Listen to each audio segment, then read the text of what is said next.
நீ ஆரிய எதிர்ப்பு, பிராமண எதிர்ப்பு, தம்பி என்னை கேளுங்க, நீங்க தான் கேள்வி எழுப்புனீங்க, எதிர்ப்பு உள்ளவன்.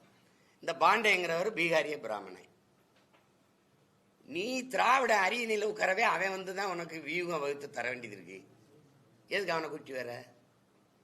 அப்ப நான் என்ன கேட்கிறேன், உனக்கு பீகார் பிராமணன் பாண்டே தான் வேணும்னா இங்கேயே பிறந்து வளர்ந்த ஒரு பாண்டே இருக்கான் என் தம்பி, அவனை பயன்படுத்த என்ன?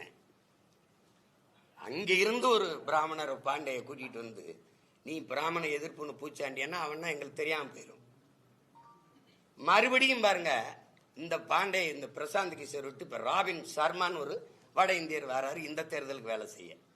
இதுக்கு தான் நான் என்ன சொன்னேன், ஏயா நீ வெளியூர்ல இருந்து பாண்டே சர்மாலாம் கூட்டிட்டு வர, இங்கேயே பாண்டே இருக்காரு ரங்கராஜ பாண்டே, இங்கேயே சர்மா இருக்காரு ஐயா ஹரிஹர ராஜா சர்மா, நம்ம ஐயா ராஜா, அவங்கள பயன்படுத்து. நீ அந்த ஊருக்காரனோட இந்த ஊருக்காரனுக்கு விவரம் தெரியும்,